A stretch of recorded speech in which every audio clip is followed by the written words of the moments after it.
sells movies, and the reputation of sexiness sells movies. Very often the sexual images themselves are irrelevant to that. Indeed, some people are embarrassed by frank sexual imagery, but an atmosphere of sexiness very often sells movies. Most people go to movies with a feel-good factor, and sexiness makes people feel good.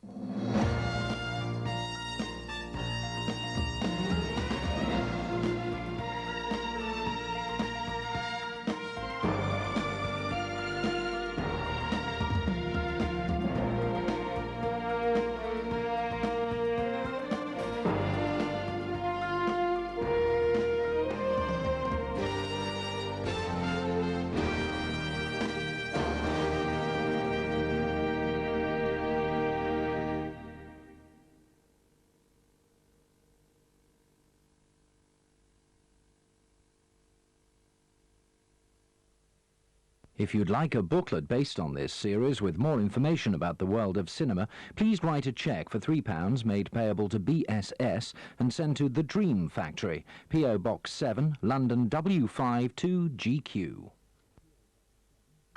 Des O'Connor welcomes the prodigiously talented. And without making a song or dance about it, invites you to share some intimate moments with the stars.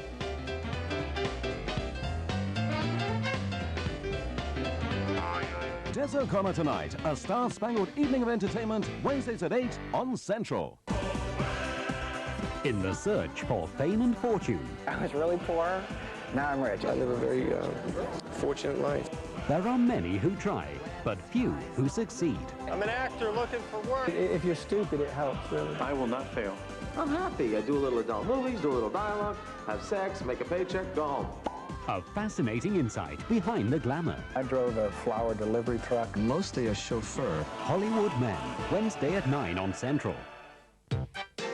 Satire with attitude. Spitting Image here on Central after the ITN News. Next. Holidays for £9.50. Get away on a fabulous 5-day holiday for just £9.50, starting in Monday's Sun.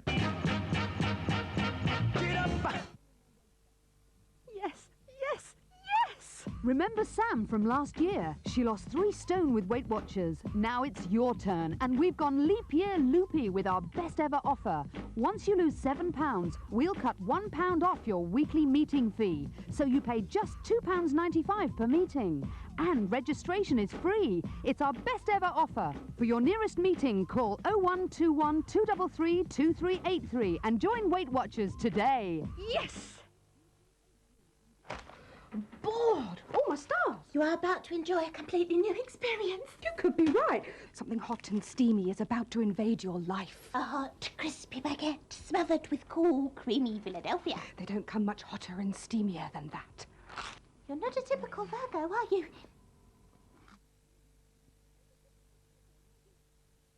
For over 30 years, it has tackled the issues that count. Never shrinking from controversy, it has won over 70 awards. It doesn't just look at the news, it makes the news. Now, World in Action moves to a new time. Monday Insight now at 8 on Central. Miss it and you're out of touch.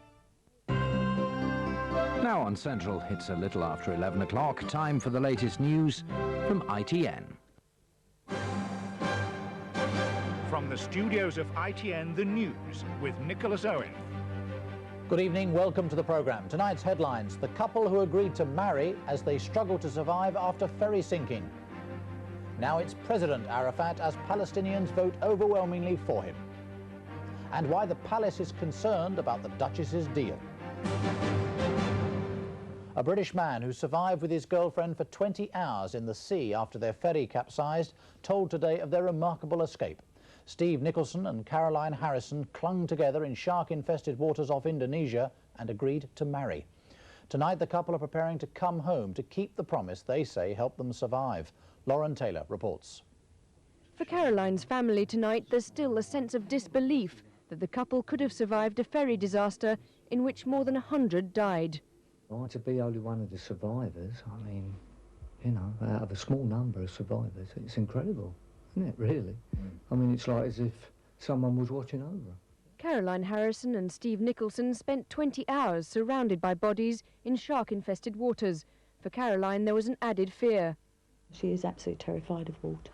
And my first reaction when I knew she'd been in there so long was, oh my God, she must have been terrified. As the ferry began to sink, Steve searched in vain for life jackets. And I just shouted, jump, jump. And I was running for the door, and they just went over in seconds. I just started shouting to Caroline, and I heard her shouting for me. And so we swam towards each other.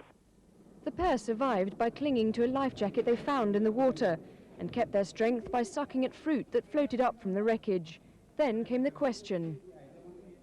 It wasn't the classic romantic proposal that I walked down to her and say, when we get home, we'll get married, eh? And she turned around and said, oh yeah, okay. Thoughts of home kept them going, and the chance to tell their mothers they loved them. I know she'd say that because I know she would be upset. And I'm just so glad she's coming home. And that's likely to be sometime this week. Lauren Taylor, ITN. Yasser Arafat has swept to an overwhelming victory in the first ever Palestinian presidential elections, hailing a new era in the history of his people. Now officially President Arafat, he said they were seeing the foundation of a Palestinian state. From the West Bank, our Middle East correspondent Robert Moore. For so long it was Chairman Arafat. Now he is a president, still without a nation, but fresh from his greatest political triumph. He is the first ever elected leader of the Palestinians. Former US President Jimmy Carter, who monitored the elections, said the voting was generally free and fair.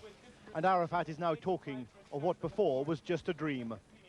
The peace process has been more strengthened in this election, and we hope that we will continue to strengthen it more and more to have comprehensive, lasting, peaceful solution in the whole area. The counting has lasted all day, but Arafat was always going to win by a huge majority. There is delight at the large turnout, indicating widespread Palestinian support for the poll and, by implication, for the peace process. Even the Israeli leadership at its cabinet meeting today expressed satisfaction, though there are fears that Islamic extremists may now lash out.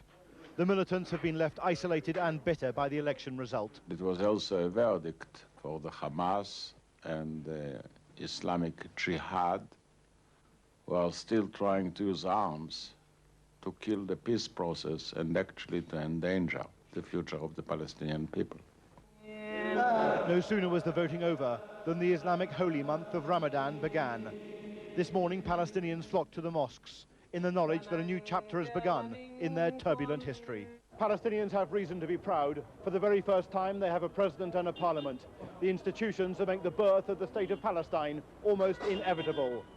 Robert Moore, ITN, on the West Bank.